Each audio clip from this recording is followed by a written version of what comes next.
It's really awesome to be in a room full of like-minded people. If we could have the arts coordinators take seats here, that would be really awesome.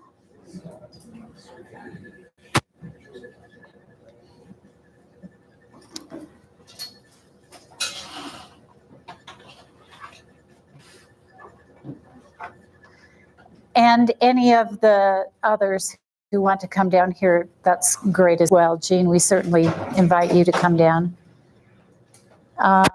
Thank you for being here on a Monday morning on National Arts and Education Week, the beginning of National Arts and Education Week. I am Kathy Jensen. I have been at the Utah State Board of Education. This is my, 10th year, I think. And my association with each of you has been the highlight of my very long career. Here is the arts team. We have been very pleased that over the last 6 months, Utah State Board of Education has felt it necessary to give more support to the arts. So if you look at the staffing, Tamara, all know Tamara. Tamara will be overseeing all things dance, visual arts, and media arts. So things related to endorsements, standards. We've even talked about POPs groups that fall in those categories. She is working on BTSALP. We are sharing across the board the POPs assignment, and we are sharing the assignment of Sorensen Legacy Awards. My assignments are music and theater drama, then a large portion of the Beverly Taylor Sorensen Arts Learning Program. Karen has a new assignment. Karen, where are you? She's upstairs directing people. Oh. Karen's assignment has changed from office specialist to program specialist is the official title. So she will be taking on more administrative duties in BTSALP, and she also does, she's not strictly art, she's 50% travel for the agency. And in our agency, you can imagine how big that is. As she told me, there's only one person out of the 300 of us that's not traveling in the next month. I don't know that that's true, but it does feel like that sometimes. So she's doing travel, BTSALP. Here she is with POPs today, and she will still be our point person on the event of the Sorensen Legacy Awards. So there's a name up there that our POPs friends have been asking about and that you don't see, and that is the name of Jennifer Irwin. Jennifer was hired to replace Karen as the specialist, and after 2 weeks, one Monday morning, she didn't come back. So we are in the process of hiring a replacement for Jennifer Irwin, who replaced Karen. In the meantime, Jennifer sent out all of the emails to the POPs people about send in your updated information. And we don't know what she got. We didn't have access to it. So we did our very best to look at websites, to call some of you, to get as much updated as we possibly could. If there are updates that are still needed in the document, we'll be happy to make those updates. It was just one of those things. That's the way it went. Jennifer was a delightful person. She was doing a great job. We blame it on the science team because she has to.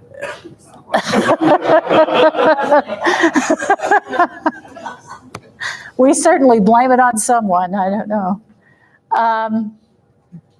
Okay. So I'm going to turn the microphone to Tamara for our introductions and our icebreaker activity. Okay, I'm the first microphone. You all have a little card that has a little name or and what you're going to do is you are going to find your error. Oh, you do need, oh, sorry. Okay, This one isn't the, okay. you have to use both of them. Carl, so hard to be microphone adverse. Okay, anyway. For you. Okay. Anyway, so what you do first is find your partner, and then on the back, well, okay, let's back up. First, write your name on the back of your card, and also your organization or your local education agency. Hi, Emily. Good. And also on the back, if you would write your professional goal you want to accomplish this year. Okay. So name, organization, and a professional goal that is somewhat personal to you. Yes.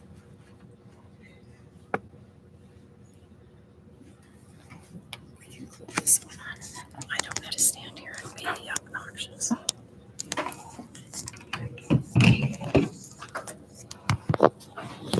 Okay. Now, after you've written your goal, also include what support you need from the fine arts team at USBE to support you in your goal or in another area that you would like us to support you in. It might not be, maybe that goal, you don't need our support, but if there is something that you can think of that you would like our support in, we would like to know.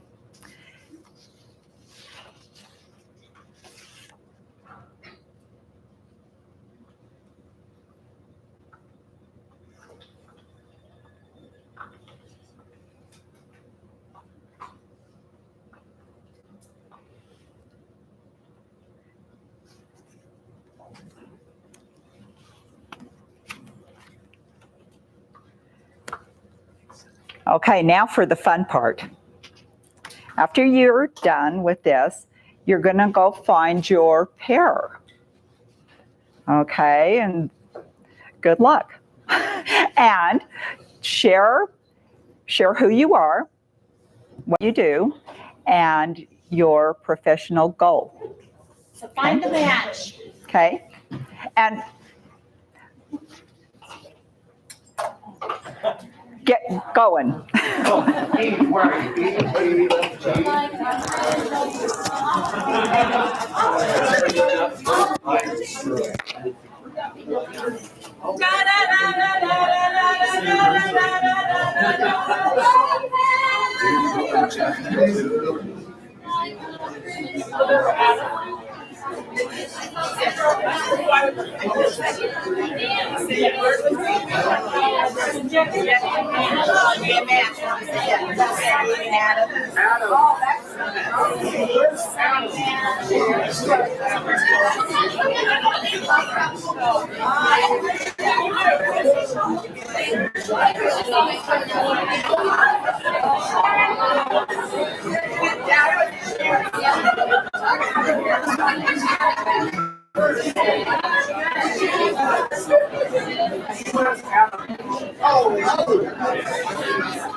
Great. Well, so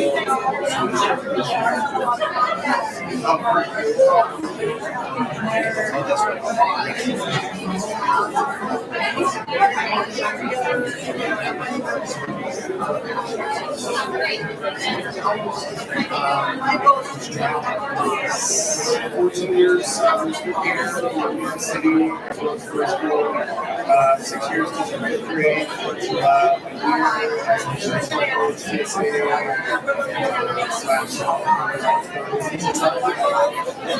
this year, 2 years ago, Leadership Academy, last year, tutorial.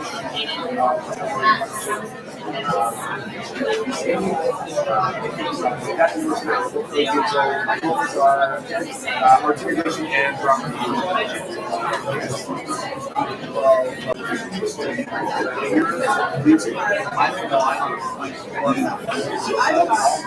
Dance, choir,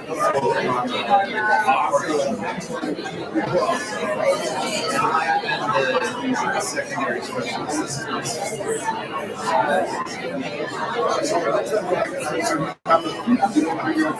One session.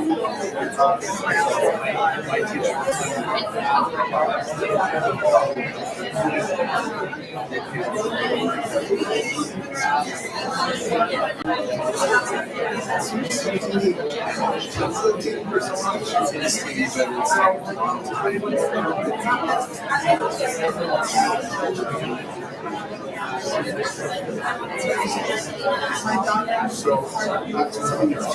So I said,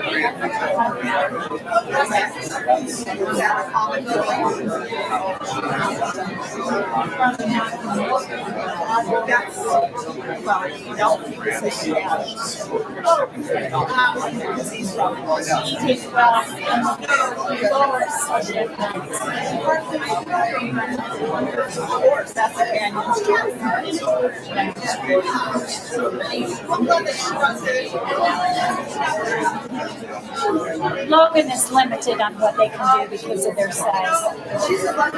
Should we start winding up or good conversation? They seem to be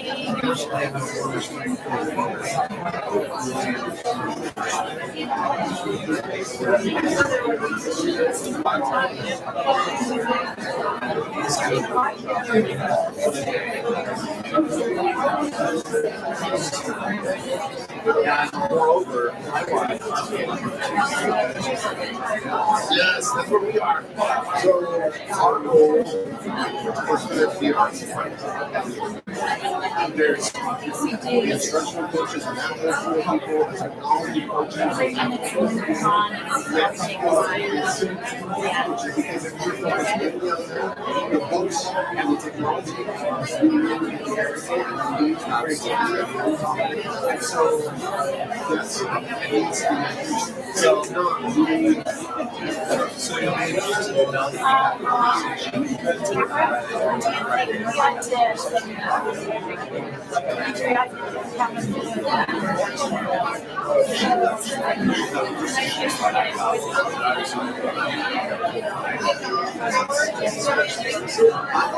because they're going to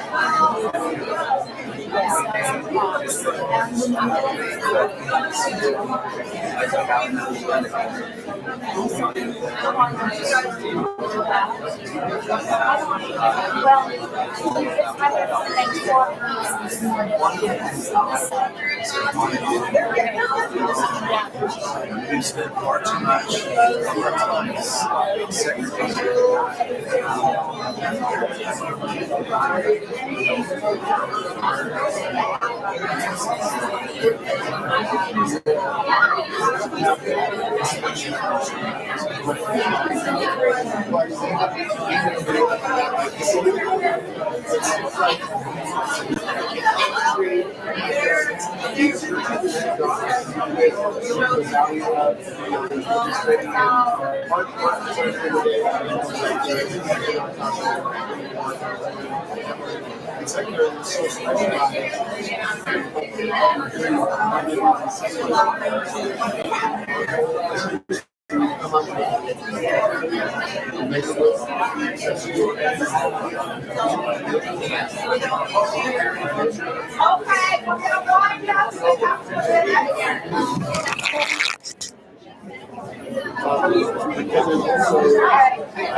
Just make it feasible.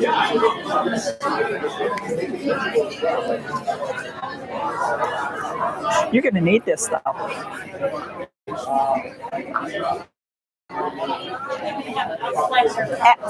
And as you finish, if you'll give your card to Kathy or I, we would appreciate it.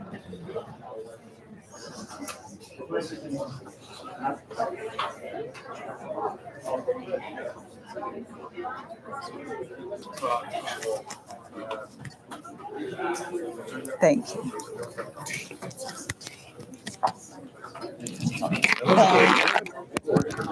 Who to use that one? It was good. Well, Mandy.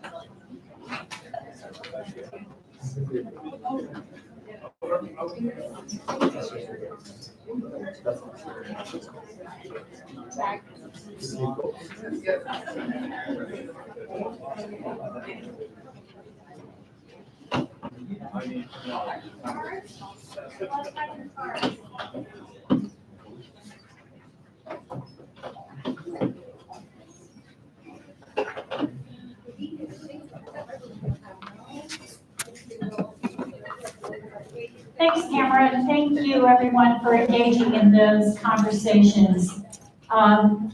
We will be using these cards to develop the groups, the peer networking for this afternoon.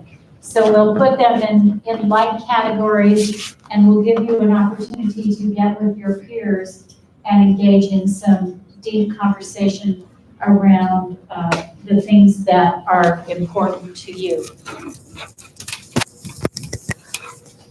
Last legislative session, the Utah State Legislature allocated additional funding for provisional groups to join the professional outreach program in the schools.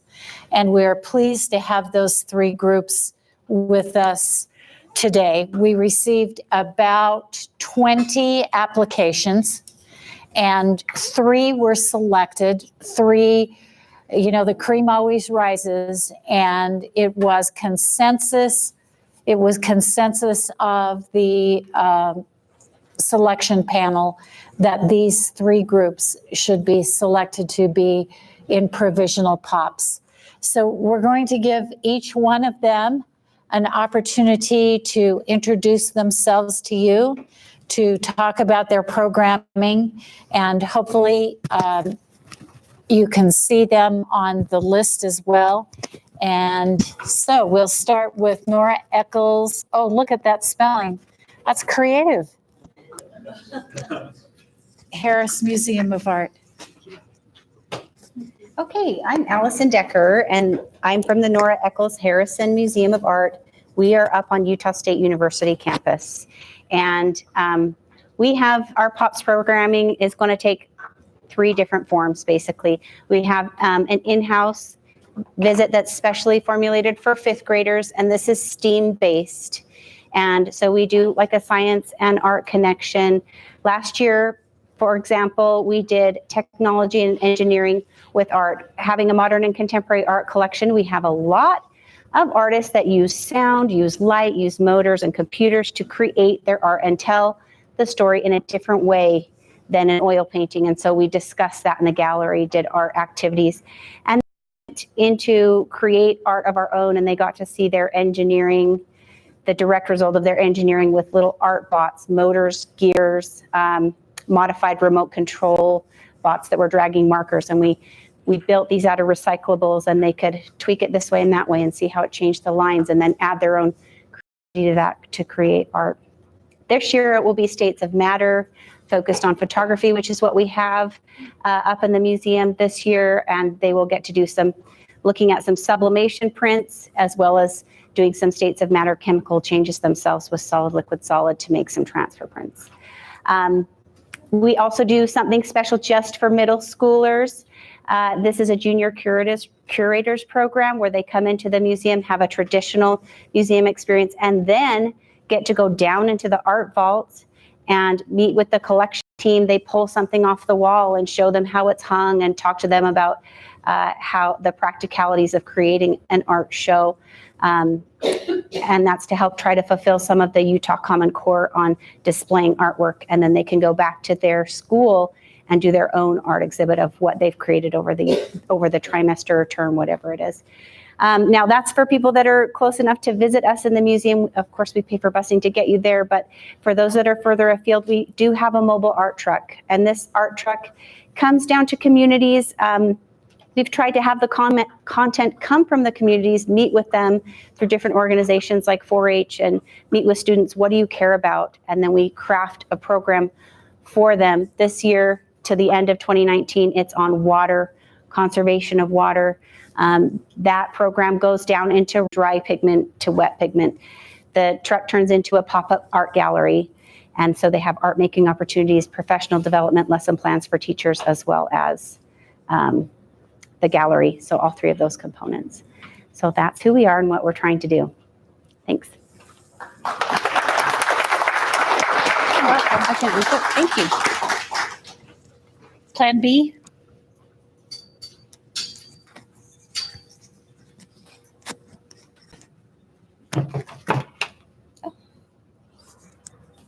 Thank you. Good morning. I'm Shara from Plan B Theater Company. At Plan B, we develop and produce unique and socially conscious theater created by Utah playwrights. Every year, we tour a new play created specifically for elementary school students to schools across the state. We try to alternate which grades we sort of focus on each year. So last year's play was focused on for grades 4 through 6. This year, we are doing Flora Meets a Bee by Morag Shepherd, and it is aimed at K through 3. Our entire program this year is only 35 minutes, so it's short and sweet. It's very interactive. We really want kids to respond authentically to theater. We're not expecting them to sit there like quiet little zombies and just applaud politely at the end. Because, kindergartners, they're authentic, they're real, and they will respond vocally and excitedly to theater, and we love it. We love it. A few years back when we're doing River, Swamp, Cave, Mountain, I love to watch the kids watch the play. When the actors were on the river paddling a boat, I saw so many kids that were just there with them paddling their own little canoes. It's great. It's really exciting. And so this year's focus is on foster care. Flora is an 8-year-old Mexican-American girl living in foster care who makes friends with a bee.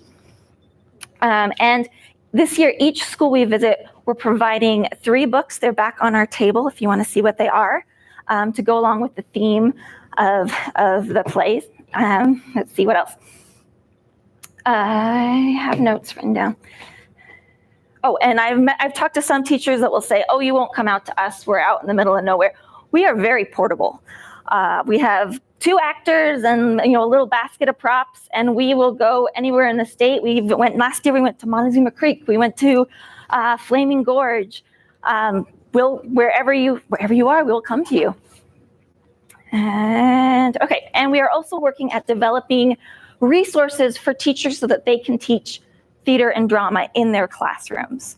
We really want to empower teachers, because most elementary school teachers, what you're doing already is already inherently theatrical. You have more theater training than you might realize.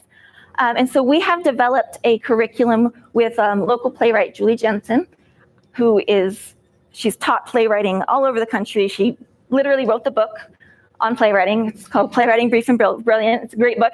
But she wrote a curriculum for elementary school teachers to use in their classrooms, K through 6 students, to help them start writing their own plays. And it's available on our website as a PDF that any teacher can access and download. We are working on creating some teacher training videos that they're not finished yet, but they're in the process. And we're also starting a script library on our website so that teachers that want scripts to use in your classroom for a reading exercise, give your kids some acting experience. We've got scripts that are free to use in your classroom available as PDFs on our website that are designed for kids. Did I cover everything, Jerry? Yep. Okay, that is all from us.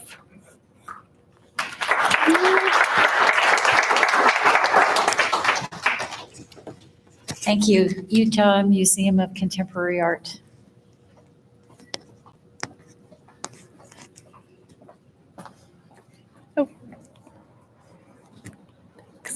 Hi, I'm Erin Hartley. I am the art educator for the Utah Museum of Contemporary Art. The program that is being funded specifically with POPs is our contemporary art trek. So very similar to NEMA, we are traveling, but we have a specific art exhibit each year and it changes. So we've been doing it about 8 years now. This year's art trek focuses on work, and it was a community project with KRCL Radio, if you've heard of Frameworks Arts, and Escalante Elementary down in Salt Lake City, Rose Park area. And what we are focusing on is work and effortful lives, and it's an audio-visual display inside the back of the truck. And we are focusing on how lives are built and journeys through people's work. So we have also kind of partnered with the Aging Services. They have a wonderful pamphlet about people's stories in their senior centers. So there'll be letter writing, interviews, there'll be activities. Usually we stay for school a whole day or even 1 to 2 days. And we'll do maybe 6 or 7 classes for the whole day. So it's about 30 to 45 minutes, depending on your schedule. We really try to fit in everyone. And it's K through 12. We're really just trying to reach out to as many districts as possible this year. But yeah, we're based in Salt Lake City. And so yeah, if you have us come to your school, we're a nonprofit, so you just sign up online and allow us to schedule a date for you. We've kind of booked either the fall or the spring. And we're just keeping this for the whole year, this exhibit. And so we'll change the language up. We'll discuss about contemporary art. A lot of the photographs that will be displayed are taken by students as well. So it talks about community, personal value, and personal skills that you can teach your kids and do while they're still growing up, what they can bring to their community, what value they have. And then we also provide other forms of lesson plans. So we have 3 or 4 that stick to core curriculum and also demonstrate kind of that similar theme of work. So yes, thank you very much.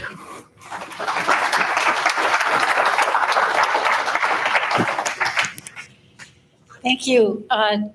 Arts coordinators, I want you to know how collaborative, how community-centered, and how generous our professional outreach program in the schools organizations are. They work as a big collaborative group on behalf of each other and on behalf of all students. It was the regular POPs organization that lobbied and made the request so that more groups could join their ranks. So it's really remarkable and really an awesome experience to work with them. So at this time, we're going to have an opportunity for you as individual arts coordinators to meet with every one of the POPs organizations.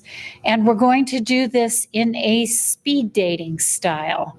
So listen carefully for the instructions, and we hope that we work this out well. Paula, raise your hand. You are group number 1, and go around clockwise and number your organizations. So Utah Symphony will be number 2. Film Center will be number 3. Spy Hop 4. Plan B 5. Utah Shakespeare Festival 6. Utah Festival Opera Musical Theater 7. Bradley Woodbury, number 8. Okay. Kennedy, number 9. West 10.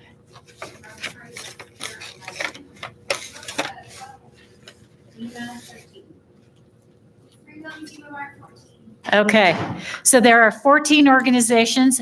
If I have counted correctly, there are 25 of you, including Elizabeth.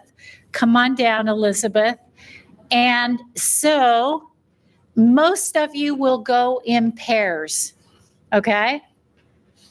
Some of you will go as an individual so that all of the 14 organizations are busy speaking to 1 or 2 people specifically about your needs, okay? So it's probably best if you go district-wide. So you guys will be 1, 2, 3, the 2 of you, Sherry and Rob, 4, 5, 6, the 2 of you, Stephanie and Emily, 7, 8, 9, 10 together, 11, 2 of you as 11, Julie, 12, 13, 14. Okay, so it's clockwise. You know your number. We're going to give you 3 minutes each group. So you guys, 3 minutes. Ready, set, go.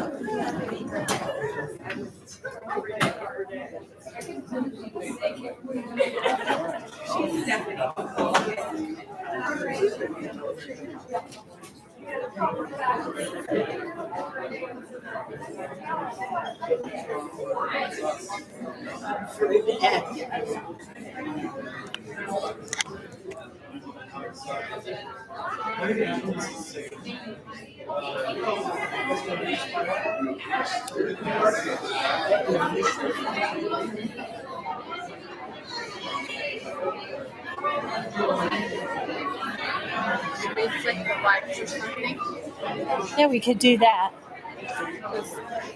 You won't be able to hear. This one camera was trying to carry on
Who decides? What are the criteria? How do we, how do they compare?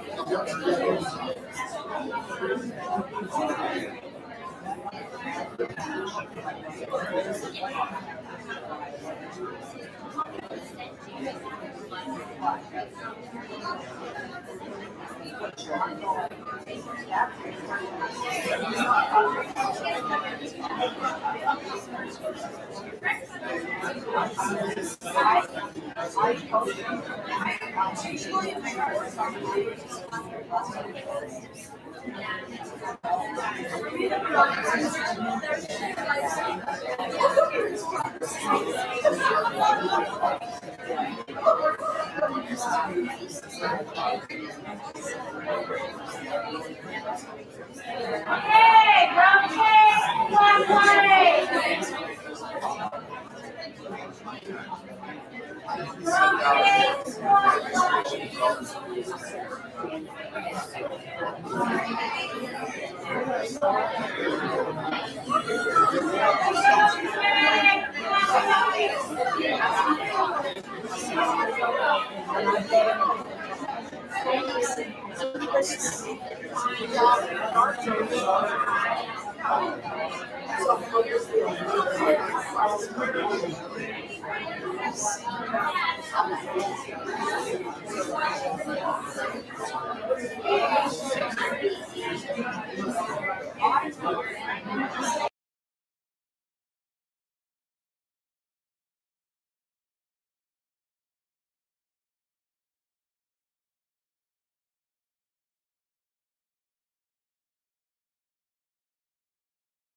next 5 rotations, if you will stick to the 3 minutes, that will be great. Everybody will get an opportunity to speak with everyone. Take a note, take a phone number, take an email, take something that you can get back in touch. But let's give everybody a chance to speak to everyone. So we're going to rotate. Make sure you get back in your pairs and your order and rotate now. And let's make sure we've got everybody in a spot. It's surprising that you were in conversation. I love somebody.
I'm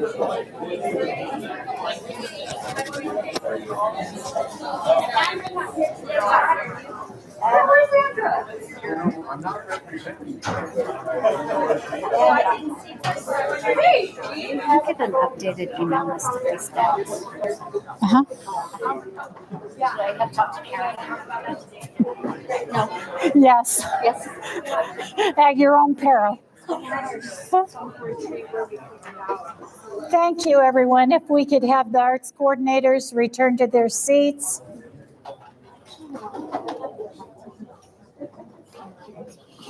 Wow, I think some of you fell in love in a really short period of time. Some of you developed some long-lasting relationships. That's awesome.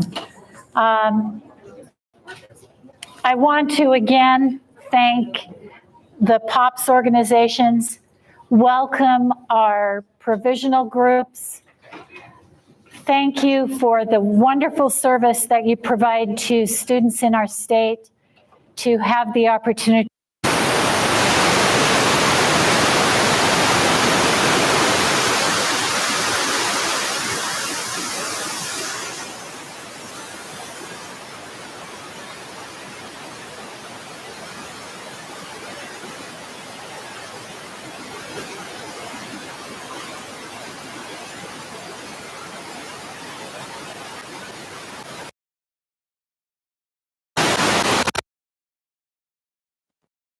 Questions or comments right now?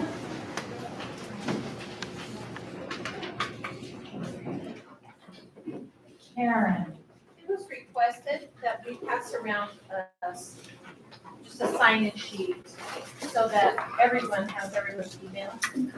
That's okay. Okay, yellow notepad, name, organization, and email. Name, organization, email. Okay, thank you.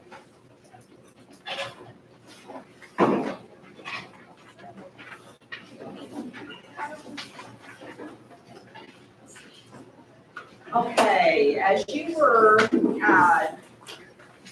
speed dating, I set on your tables secondary visual art endorsement application that I wanted to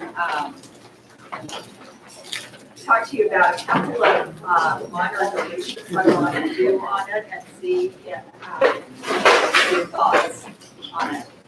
So, just take a look at it for a minute, see what it consists of if you're not sure, if you're a visual art teacher, or that's your background, you probably are more familiar with it.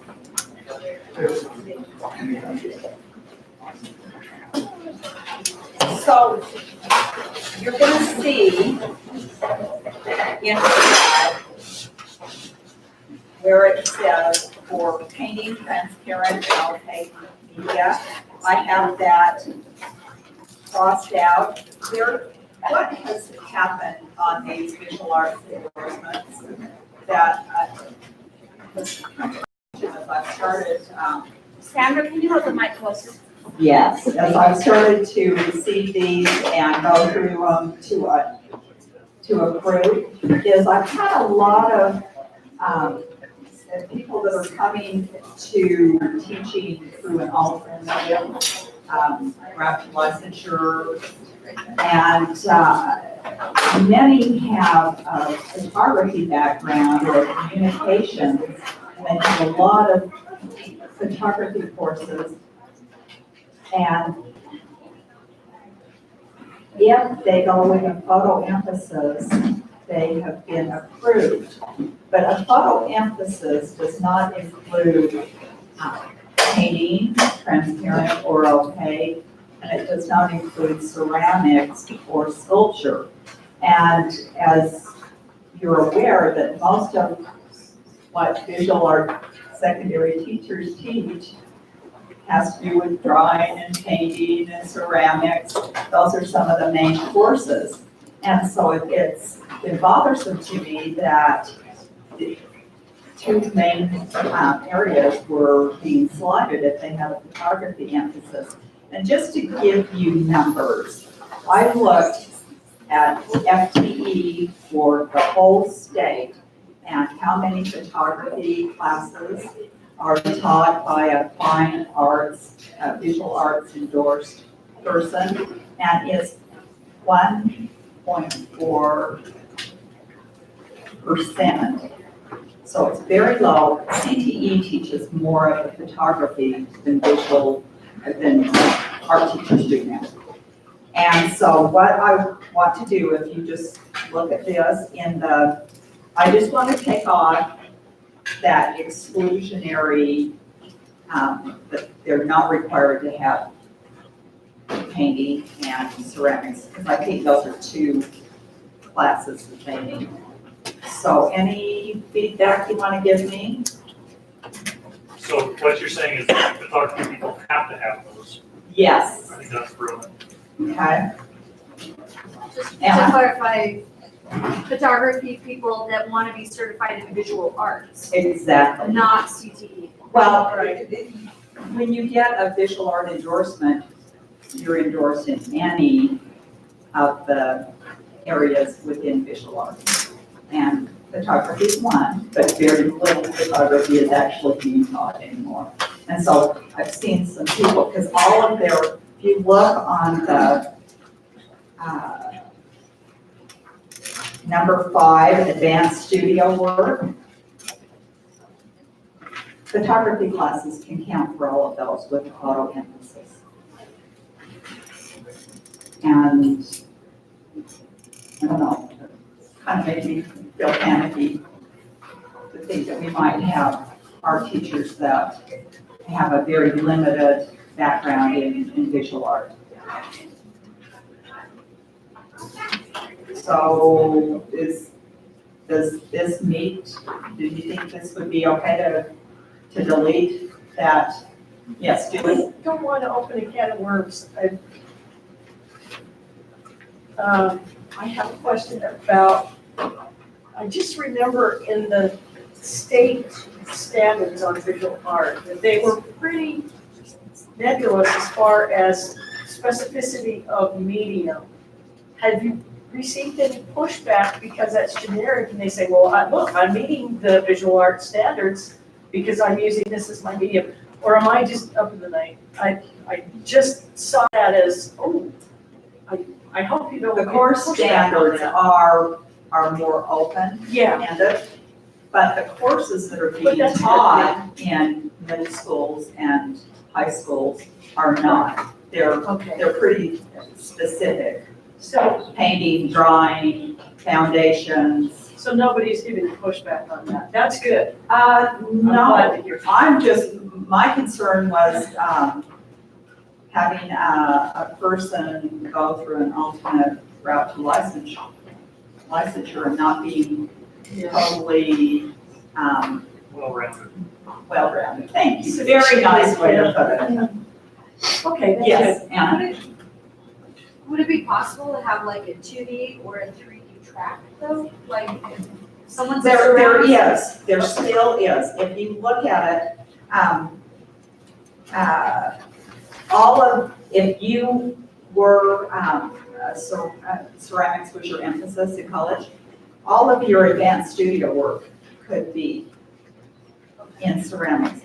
If you look at the composition and 2D design, you'll notice that's not required in 3D, in a 3D emphasis. And I think that's the only other place where yeah. When I Elizabeth? look at this, it's still, they're only required to have one painting class, 3 to 6 hours, and one ceramics class. It's For an not art much. teacher, that is a bare minimum standard. So I totally support you. Okay, great. Do you want to do social bar and dance? Okay, next on your agenda,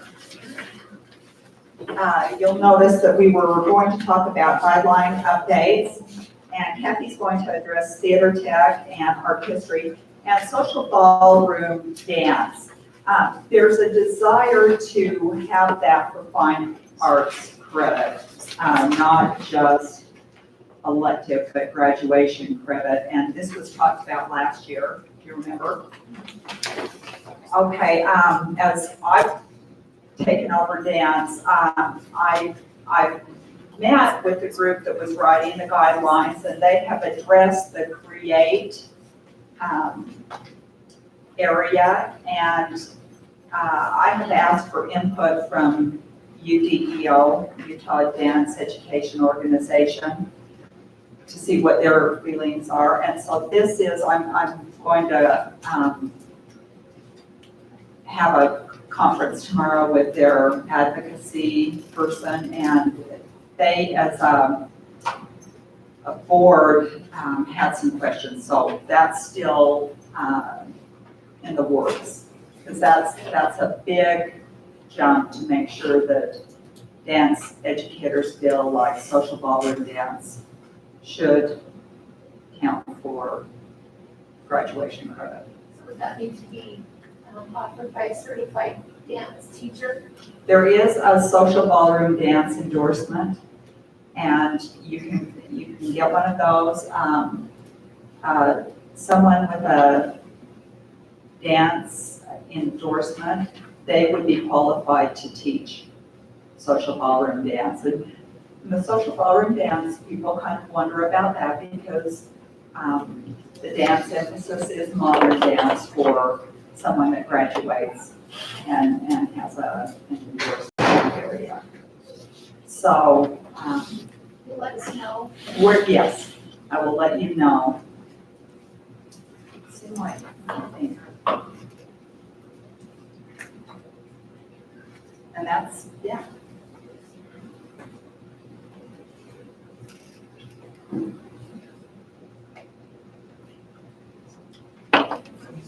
Technical theater.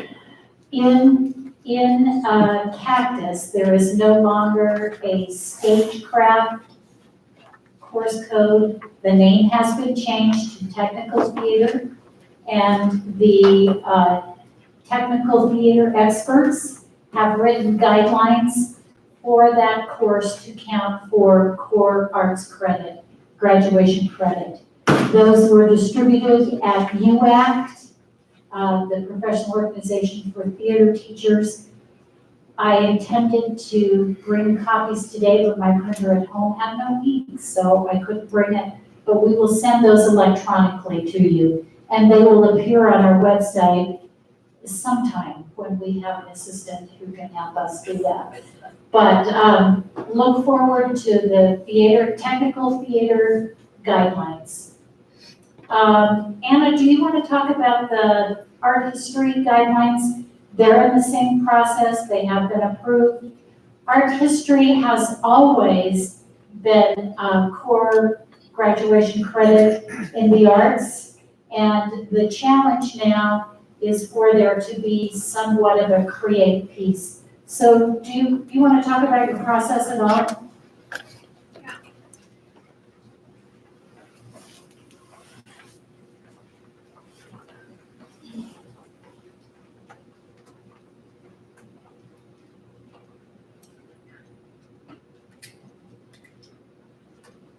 Okay, so I gathered together a team of, there were 4 of us.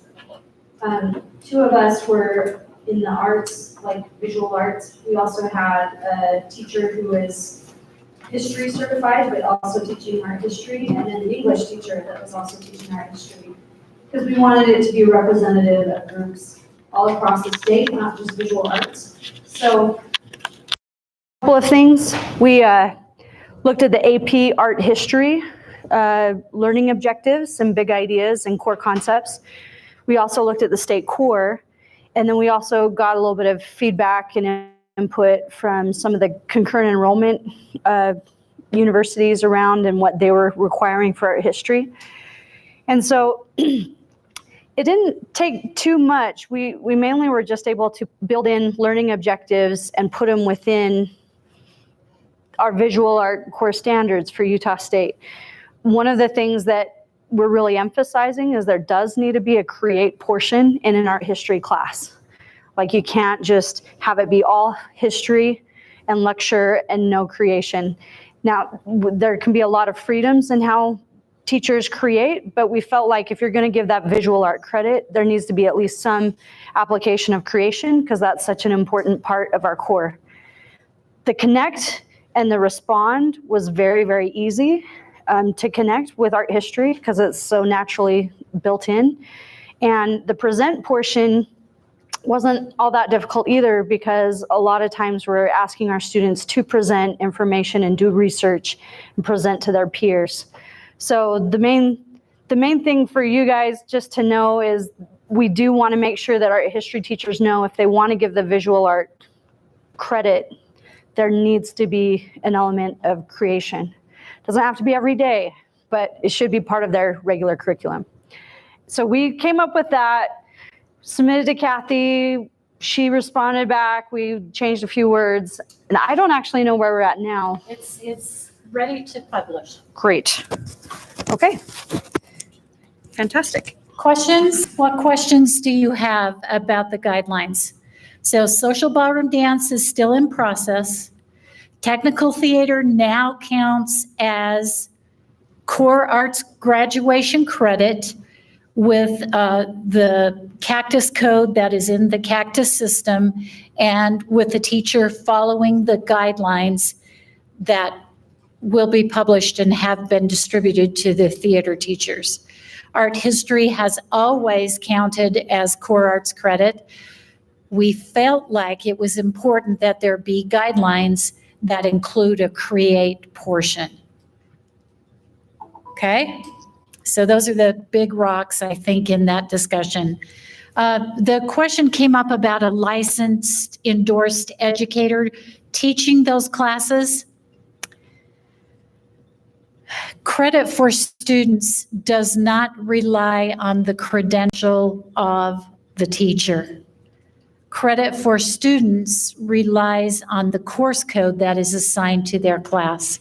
Now, there are some safeguards to make sure that underqualified teachers are at least on some pathway to become qualified, but we don't punish students because their teacher is underqualified. We have some process to try to get the teacher qualified for that. Okay, thank you to Springville Museum. Would you like to tell them about the displays and the museum that is open? Take just a few minutes because we're going to take a 15-minute break. You might choose to wander through the museum, but please come back on time.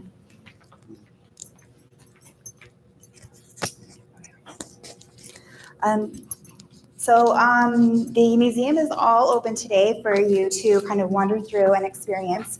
On our upper level, we have our permanent collection exhibitions. One is Roundup, Icons of the West. The other one is our Russian realist art that is kind of in the back galleries. Beautiful work. We have a new exhibition that just opened this week called Self, Explorations of Identity. So there are 9 contemporary Utah artists that are contributing to that show, each of them exploring different aspects of identity in unique ways. It's really interesting. It's really powerful. So that one is our newest one and one that I would suggest for you to walk through. Also on our main level is our annual quilt show. It's up for a couple more weeks. It's one of our most popular yearly rotation shows on the main level. And so those are kind of the things that the sculpture garden is also open, which is through the boardroom and outside. So those are some things that you guys can experience today. Thank you. Thanks so much. There are restrooms back in this corner. Please enjoy for 15 minutes and return at 11:05. Thank you.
Everybody, welcome back. Thank you for coming back. We really appreciate Springville Museum of Art for their hospitality.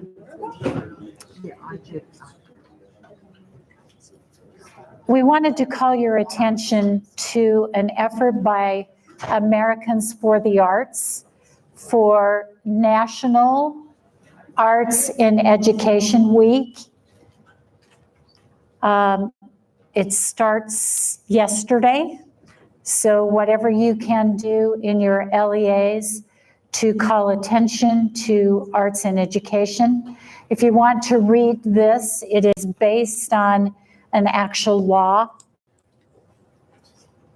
Excuse me, it is not. It's a resolution, not code, but a resolution, House Resolution 275.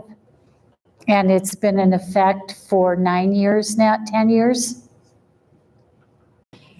I'm going to change the screen to the Americans for the Arts site so that you can see the resources that they have.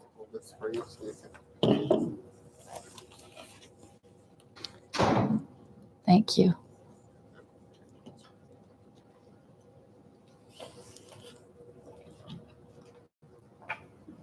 Oh,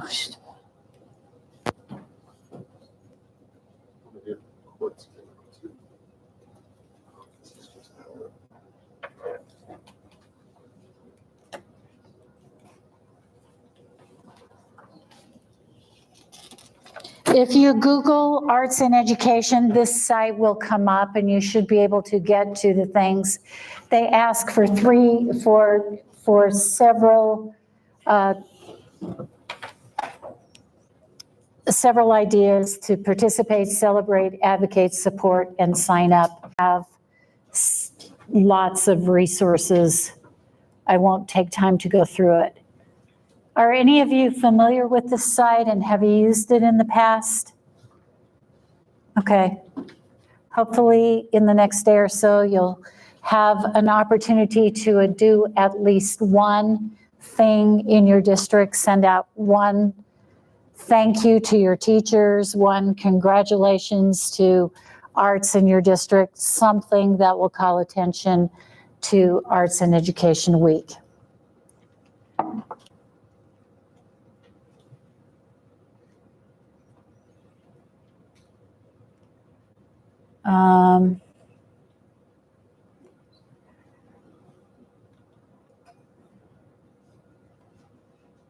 And now I have to, sorry, I got to bring it back up again because it won't. You can read my emails and respond if you'd like. That'd be helpful.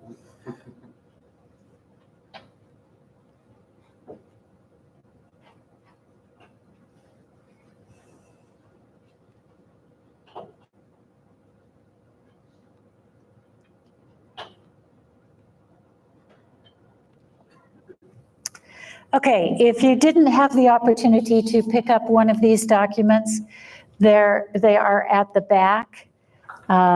This is from the Arts Education Partnership. We did not copy some of the colorful pictures, so you are missing a few pages in the actual document, but only pictures. There are 2 pages that have beautiful pictures on them that you do not have. This is your assignment for the next few minutes. If you will look at the first orange page and read the paragraphs under the way forward. Then the next page, read the Jeremy Anderson quote. The next 2 pages have purple at the top. If you will read at least the purple paragraphs on the introduction page and the why an arts education matters. Then read the entire page, how the arts can lead the way to student success. So this is your individual reading. Once you have done that, if everyone is not completed about the same time, go back and read some detail on some of the pages.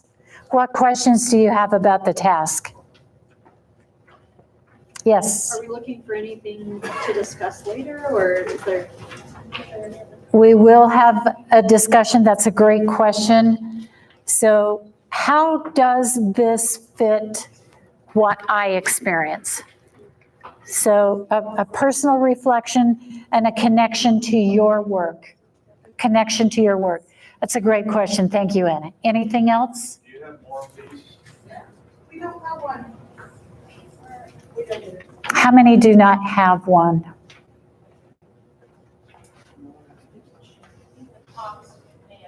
We'll share. Okay, I've got two. Here's one. And Isn't it online? here is another one.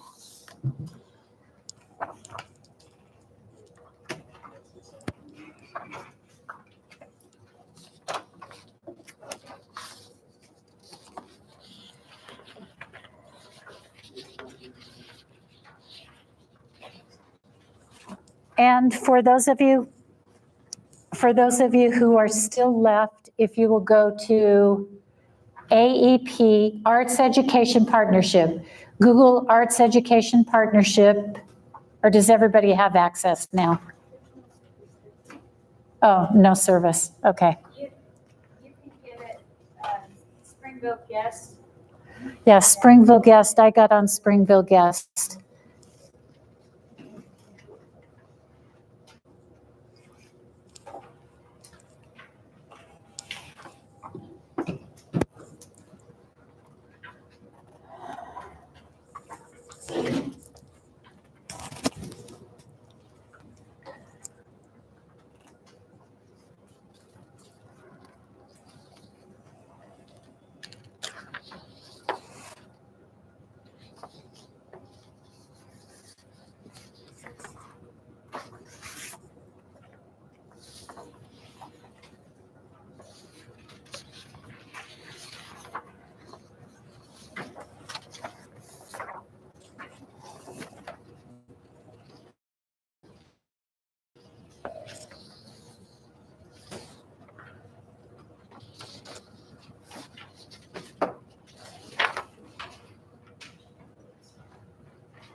With your fingers, preferably not your middle finger, show me how many minutes you need to finish the task. Okay. Those of you who are finished, you can go back and read the detail on those other pages.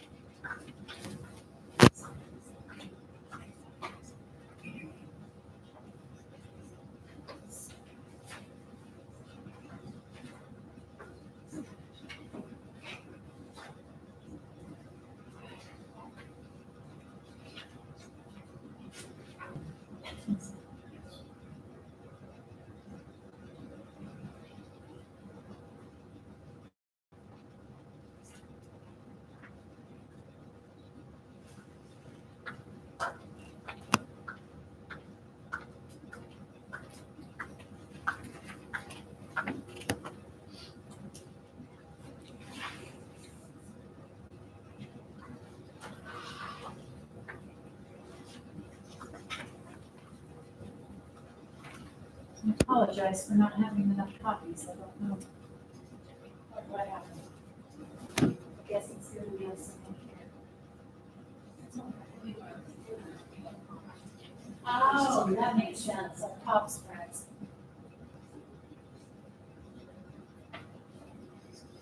Okay.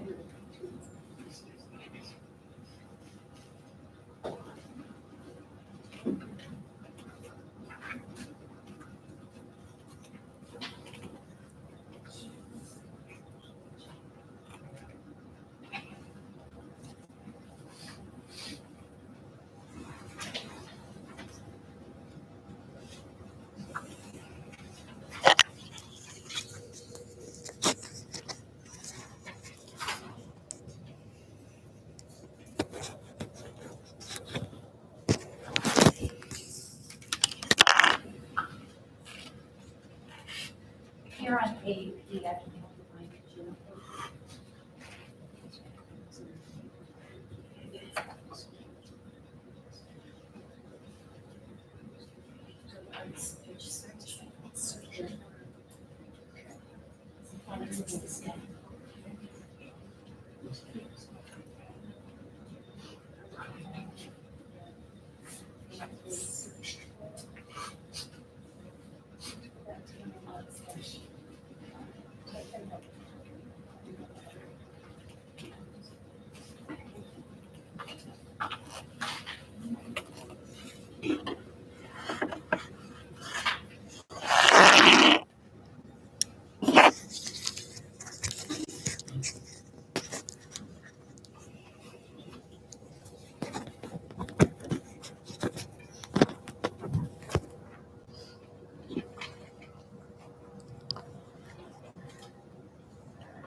How are we doing on time? All right, what are your initial reactions? What are you thinking about? Is this just a national organization and is there a Utah division or how are we supposed to connect? Okay, this is the Arts Education Partnership. They are funded by the National Endowment for the Arts. They are a member of the Education Commission for the states. of which superintendents join and belong, as do other content areas. So they are partners with the organization that I belong to, the State Education Agency Directors of Arts Education. They are also partners, I believe, with NASA, which is the National Assembly of State Arts Agencies. And there's probably several hundred other arts organizations, like the National Orchestra League and, you know. And the Museum League and the Wolf Foundation. You can read about the Arts Education Partnership on their front page if you're interested in more of that. Other reflections or initial thoughts? Noemi. This is a very weird touchy question, okay? Every year, this sounds wonderful, and I think it would be great if this was really what's happening. But as much as we want to expand the arts in our state, we are so limited in resources. And we seem to always have surpluses, according to what I hear in the news, especially our state. But when it comes down to putting the money to getting full-time arts teachers or what those teachers need, we don't have it, and we have no way to get it. So are others of you experiencing the same perceptions and frustrations of Noemi? Concern about funding, specifically concern about staffing? Yes. In my experience, it's not just about funding necessarily, that's part of it, but it's about the perception. Because we all agree with this, we all say yay, but it's the people that aren't already on board, how do we get them on board with it and persuade the people that have the power to make decisions?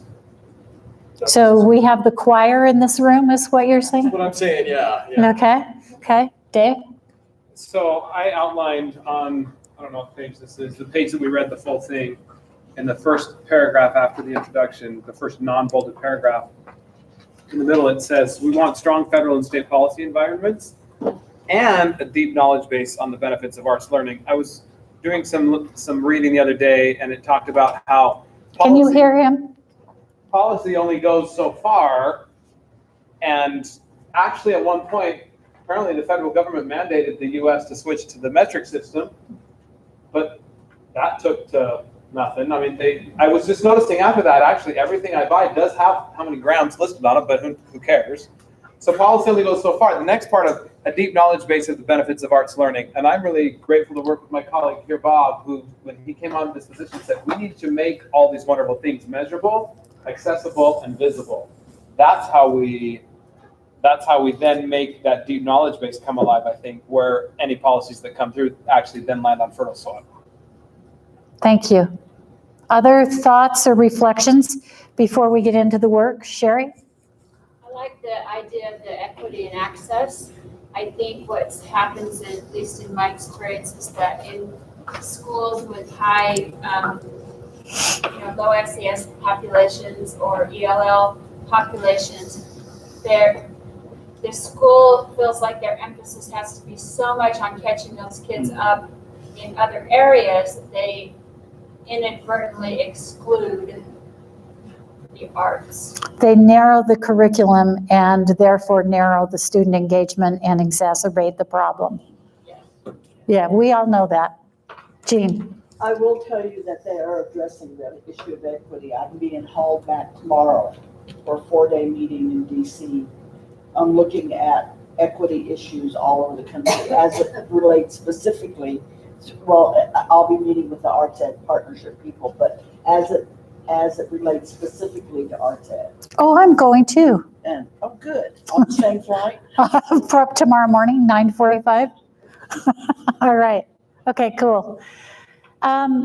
Equity is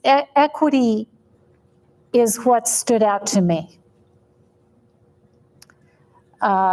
As I review the numbers, Tamara and I have access to what's happening in our state, in our enrollment.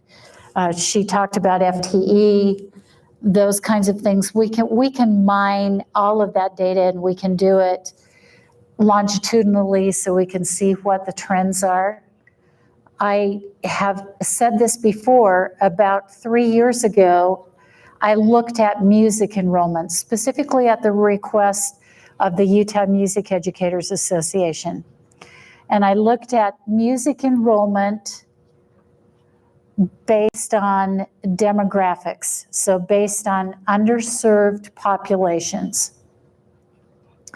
And our entry-level music courses, enrollment in our entry-level music courses reflected the demographics of our state.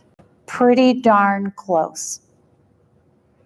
The more advanced, the more white privilege the courses became. The most egregious was choir level 3, small group choir level 3. Small group choir level 3. Think about what that translates into your high school. What is it? It's madrigals. It's madrigals. And it was 99 point something percent Caucasian. 99 point something. So there's a push-pull. There's a real push-pull in the equity issue, because would we want those children to have a less valuable, high-quality music experience? We hope we would say no. But do we want them to have that music experience at the exclusion of other students? And what are the causes? How does that happen? How does that happen? You know, we can speculate. I think I know some reasons. You probably do too, you who are the music teachers. It could be student interest. It could be a number of things.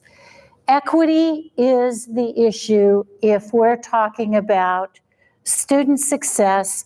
And if you read the detail in these paragraphs, they talk about artistic literacy, that every student should graduate from high school as an artistic literate student. What does that mean? What are the implications of artistic literacy for high school graduates? They give a pretty good definition here, that a student meets the rigorous standards of artistic literacy who has required the knowledge and understanding needed to participate authentically in the arts, and the ability to transfer that knowledge and understanding in making connections to other subject matters. So what is that transference? Thank you. What does that transference mean? What are the implications of artistic literacy and transference of knowledge? And can we add and/or attributes and skills? Well, a lot of what I read is kind of deeper learning, like collaboration, critical thinking, you know, those type, creativity, obviously. Those are applicable in every job, in every subject matter. Like, those are your life skills that you need to be successful as a human being. And we kind of know that the arts are one of the best places in the schools to learn those. But I know in my district, in Alpine District, that is our big vision for learning, is to teach these deeper knowledge skills. And we need to maybe be better at making sure that they know how arts are a perfect venue to develop that. Have you heard me say this before? If thou tootest not thine own horn, the same shall not be tooted. We got to tell our story. We've got to do a better job of telling our story. Can I just ask a curious question? No, of course you can. My son-in-law, one of my son-in-law's best friends, Jerry Junkins, was a conductor this year at Symphony Hall for the All-State High School Band and the junior high. He's conducted all-state groups in 48 states. And afterward, when we went out for something to eat, he looked at me and he said, I counted 2 Asian kids in the high school band and 2 Asian kids in the middle school band. Why is that? When we talk about equity, can some of you music people tell me? Tell us. So Is that a concern as part of equity? And I didn't know how to answer him. I didn't know. He's done this in Vermont. He's done it in Connecticut. He's done it in. So Jean, was he saying that the 2 Asian in each were the only students of color? Absolutely.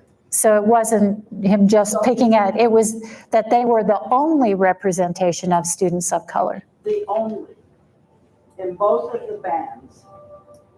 And I'm looking at states like that are less diverse than we are. West Virginia, Kansas. Anyway, I was just curious. I didn't know how to, is that even a conversation among you music people? Okay, two quick comments, and then I'm going to have to give you your assignment. So I've been thinking about that, and in my district, my experience is more of my students of color take orchestra than they do band. And I think particularly Asian, because I think they can start it when they're little teeny, and so they just stick with it. You know, where it's pretty hard to start a trumpet when you're 4. You know, it's pretty much impossible. So I don't know if that's part of it, because the culture seems to be. That was interesting to me when I did my study. I would not have guessed, but orchestra was the most diverse in music. Yeah. Orchestra was the most diverse. I'm not sure the reason, if you know exactly, but that was one of the things I wanted. Noemi? Well, Mark, you were raising your hand, maybe we are going to talk about the same type of thing, we have discussed it before. Yeah. Well, I would just like to see some data from someone that studied this, because we all have anecdotes. It's a cultural thing, but it's definitely noticeable, because when we have a 53% non-white population and a 99% white concert choir, that's a problem, and how to deal with it is a major source of pain for me. Thank you. So Noemi's going to add to that. Well, I think that access takes money, and literacy and yours takes time. So if you don't have the time and the money to invest very early, you cannot have gifted musicians to come to those levels. So if we don't start our kids very early in years, especially music, because music is a language, right? You cannot have gifted musicians at the junior high level, therefore they will never be gifted at the high school level, because it takes many years to become a good musician. I would speculate that is one of the root causes is economics.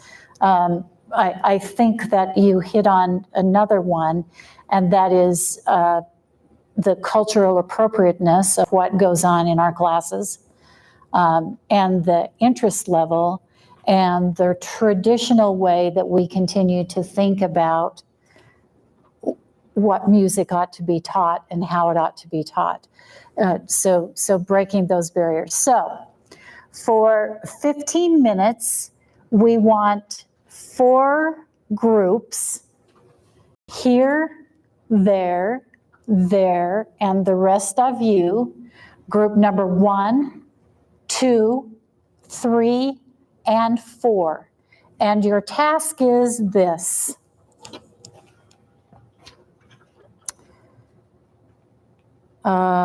Your task is the battery's dead.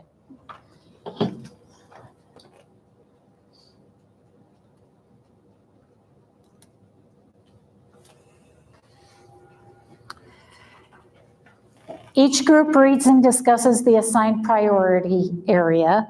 chart your responses.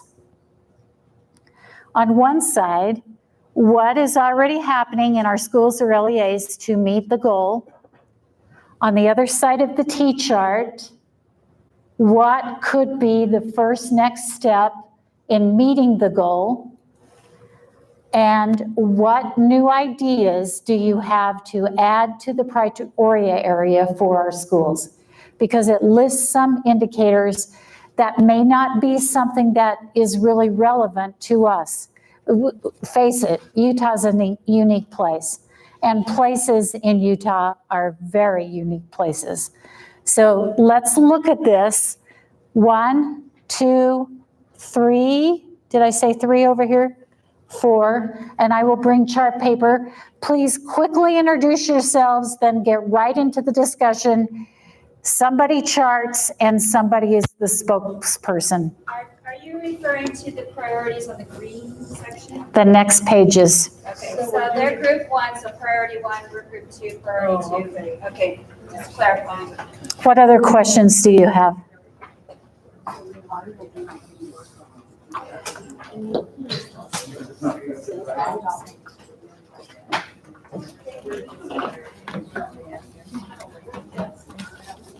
Will you help me?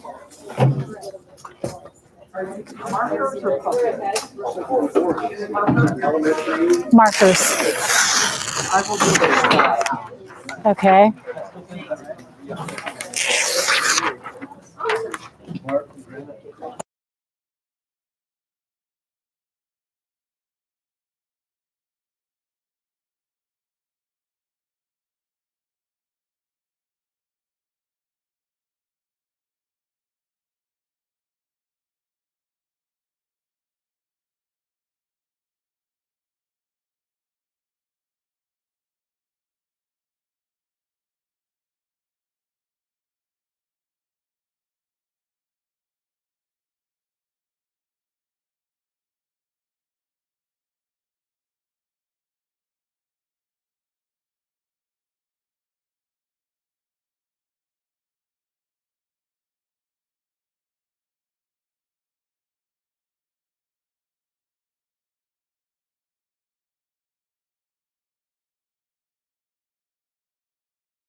And then let's bring it back together, please.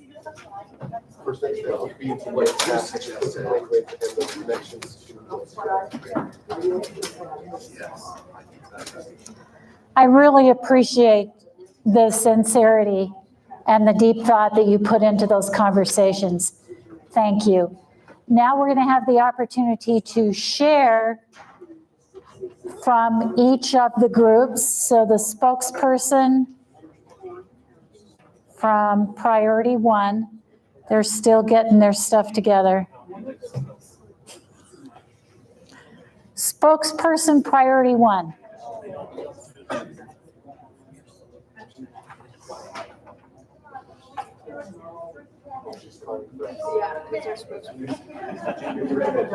Okay, Priority 1.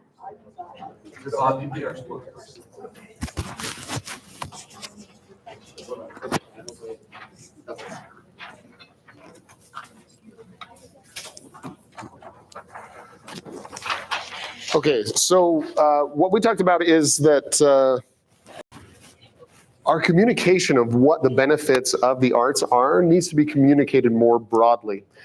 For lawmakers and people who make the decisions, the measurability and the data of the arts is hard to track for them. It's hard to see. A lot of it is anecdotal. A lot of it is through story and Could I get you to read the priority? Yes, okay, Just sorry. read the paragraph. Through the adoption of higher learning standards and the implementation of new accountability systems, states across the country are rethinking what it means for students to be ready for college, career, and life. AEP partner organizations are working to ensure the arts are integral in the deliberations and actions pertaining to higher learning expectations for all students, the systems designed for assessing growth toward those expectations, and the structures for ensuring that those expectations are met.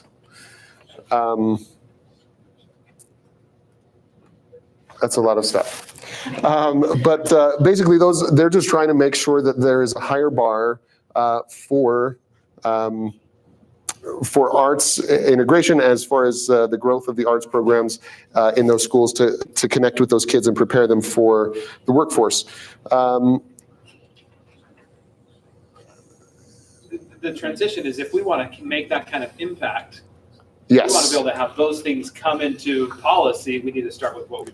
Right. So if we want that to happen, we need to make sure that those life skills and the arts, the skills that they're gaining through the arts is articulated much better in a language that decision makers can understand. We also need a tool per discipline that talks about how students are growing and learning in each of those art forms as they participate in that, not just, oh, isn't that a beautiful song that the choir sang?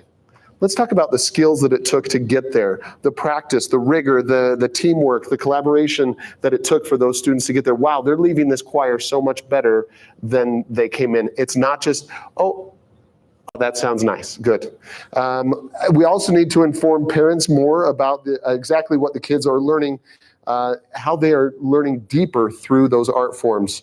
The tool that we talked about per discipline connects to the 6 C's, the creativity, collaboration, critical thinking, communication, citizenship, and character that is being pushed so much in the Alpine School District right now, as well as the emotional, social and emotional skills that are connected there, and the literacy skills. So again, creating a tool that is more explicit about how those students are growing as they participate in those programs, so that both classroom teachers, art specialists, administrators can talk about it in a more, just in a better way, and show that those skills are happening as the students participate.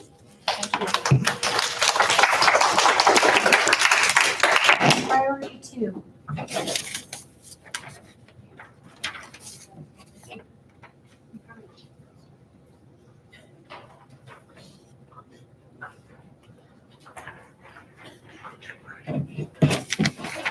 Our priority was support effective educators and school leaders.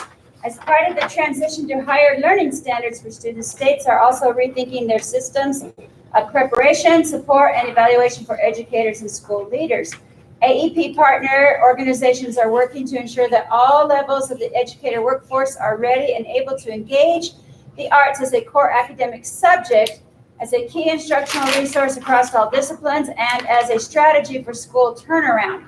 For this action agenda, the definition of educator workforce includes certified art specialists, teachers of subjects other than the arts, school leaders, and community-based arts educators. Okay, so some of the things we came up with, first of all, we feel like there are more and more elementary schools that have arts specialists in place. That has its pluses and its minuses. From my own standpoint, one of the pluses is obviously we're getting arts to more kids who know what they're doing. One of the negatives is that a lot of the classroom teachers are just passing the buck on that and not really keeping it going in the classroom. So we want to focus on that as well. There are several districts that do before or after school courses as well. That becomes, however, an equity issue with transportation. Let's see. Oh yeah, the busing situation. Again, it's transportation. Okay, some of the things we thought we needed to do is to gather some data so that we're not just making assumptions or I wonder, and we're not just reacting to the N of one or whatever. Some other things we wanted to inform stakeholders. We need to continually inform stakeholders about the opportunities that are out there and decision makers, parents, etc. And then what restrictions, we want to find out what's restricting kids from having that kind of access. We thought about the next steps of offering some more alternative course offerings and trying to help teachers become more culturally aware of what is and is not. I use the example of I have a school in my district who has a very high Latino population, and so they thought they were doing a great thing by celebrating Cinco de Mayo, but they did it kind of in an Americanized version of Cinco de Mayo, which didn't go over so well. So we need to, the intention was good, but we didn't really know. And so if we can educate teachers to understand those kinds of things a little better, and then offer some more alternative types of things. Maybe even the choice of music that we discuss sometimes helps kids to feel a little left out or whatever. Good point. So I tried to find a mariachi band in our schools. I found one.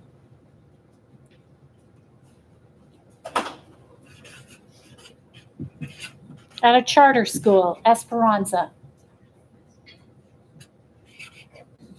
Number 3.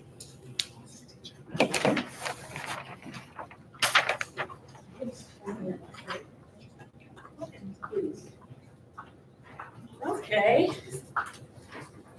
And you just want me to read that first thing, right?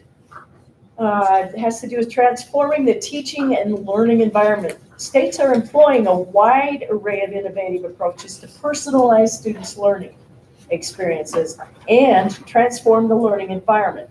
AEP partner organizations are working to explore and expand arts-centered and arts-based solutions and strategies for using time, resources, and technology in new and innovative ways to ensure the learning environment supports student success for all children and young people. So the first thing we talked about is we went through what's going on. You know, the study is repeated, and we're pleased and proud that Utah has the most attendance at art and cultural activities. That is not a fluke. So that is really great. And some of the things that are contributing to that all over as we brainstormed, it doesn't hurt to have BTS money. It helps a lot. And the philosophy and everything. And so Kathy, you guys are doing, Tamara, you guys are doing great work. Districts in the state are on board, at least verbally, with some of that stuff. Now, we have to educate our districts and kind of bring them along a little bit. And it varies by district to district. The state standards, the core standards really do help drive this and legitimize what we do. There's also a push to integrate subjects. Fortunately, we have that value in our state.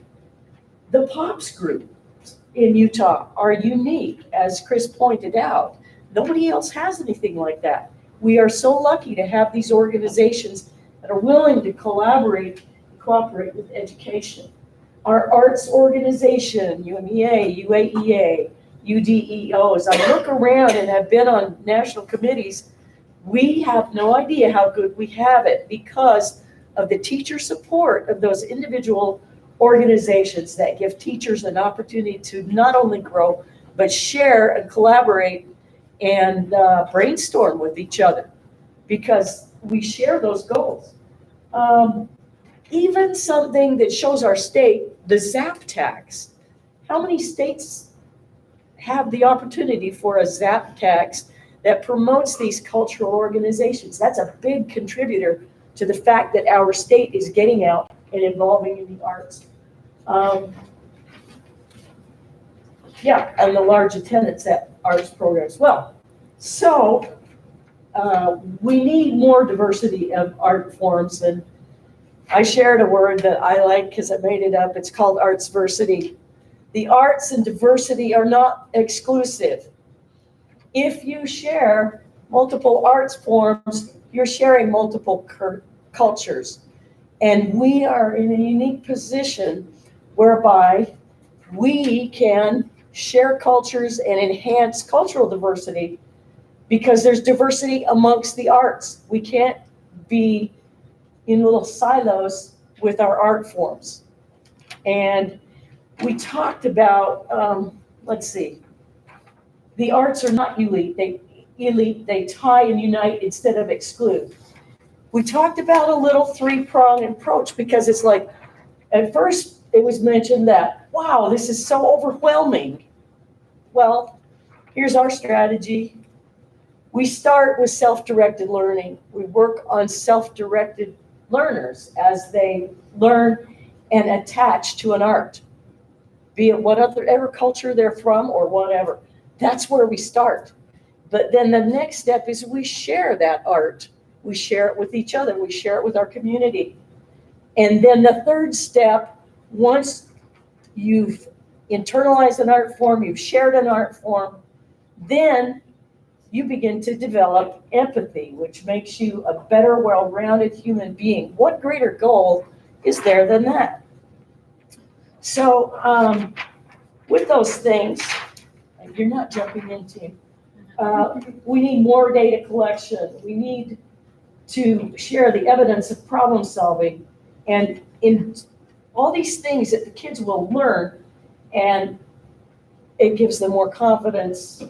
And we need to figure out ways to measure that. It's tough to measure a bucket of water with a ruler, but we have to find ways continually coming back to this. But we personalize, we share, we empathize. That's a start, and that helps at least focus with what we're trying to do.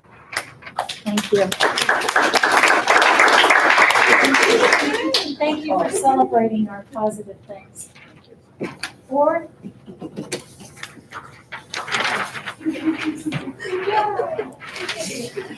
Okay. Goal number 4 is to build leadership capacity and knowledge. To carry out the work outlined in the action agenda, state, local, and national arts and education leaders need easy access to a wide range of timely, useful, and accurate information that can support their efforts. AEP partner organizations are working to ensure that all arts and education policy leaders, as well as other key stakeholders and decision makers, have the knowledge and resources needed to engage the arts as an essential component of a complete and competitive education for all students. And I think that, as it's already been said, that last part right there where it says to engage the arts as an essential component of a complete and competitive education for all students. So the things that we found already happening, BTS obviously is one of our big ones too. We said that that's really been great. Those teachers have a lot of support. Things are moving along great. We all feel like a lot of our administrators and leadership people are very on board. They say, yeah, that's great. Yep, we believe you. This is wonderful. Let's keep doing this. But then when it comes down to scheduling or hiring full-time teachers, that it doesn't always, it's not equitable in what's being said and what's being done. So that's one thing that we think, we have a lot of people on board. I think we've sold a lot of people on the product, but the buy-in has not been as quick. So our next steps we thought would be helpful would be to work on the funding, which I think has kind of been talked about. Do you want to be specific about that? Okay, just throw it out there. We're just gonna leave it, kind of throwing it out there.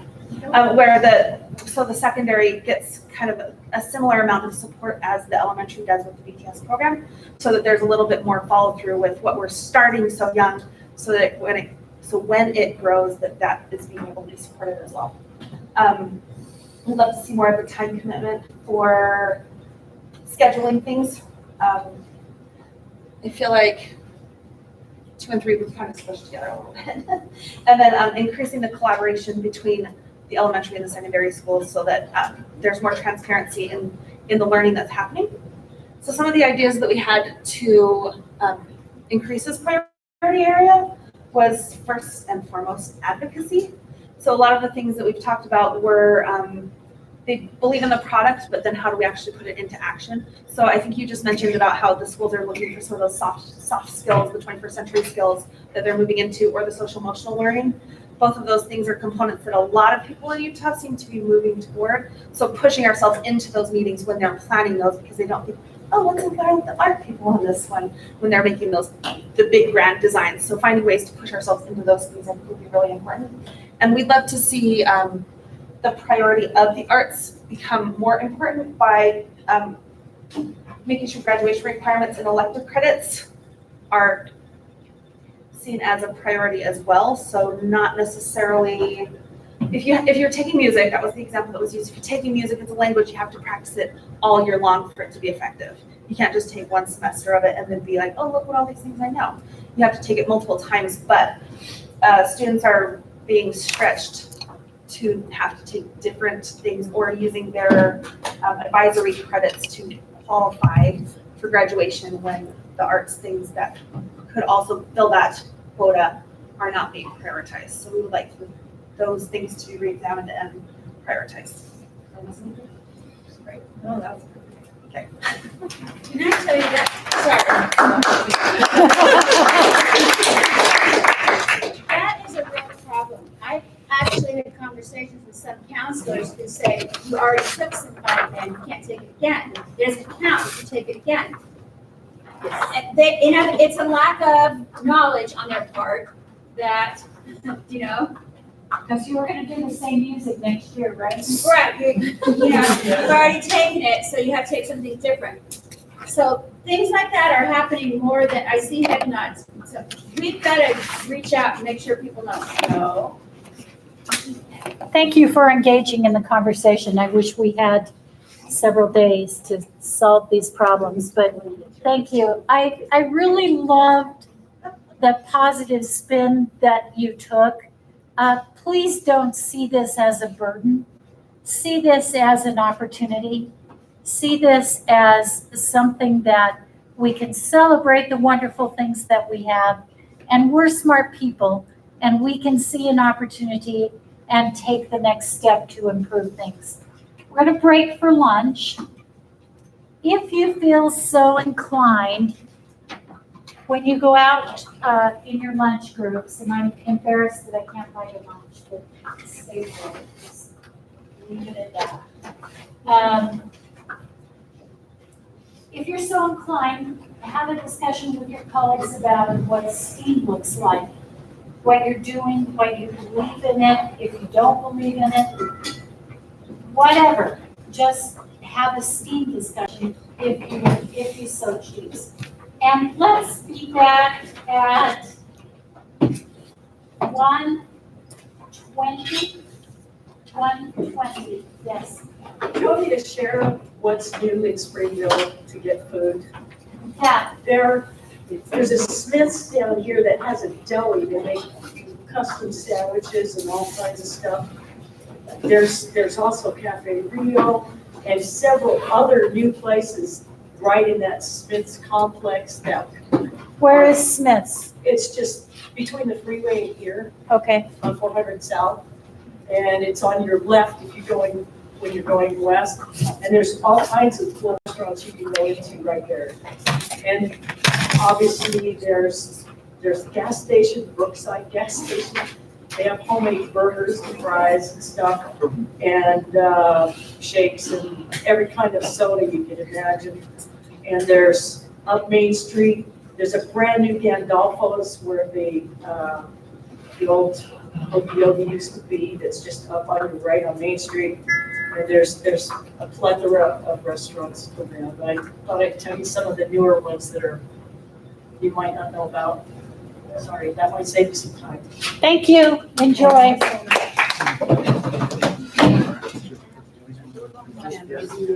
Where you guys? So I can think my idea. There's another place that we ever went to Discover Saturday. Oh, there's the Montgomery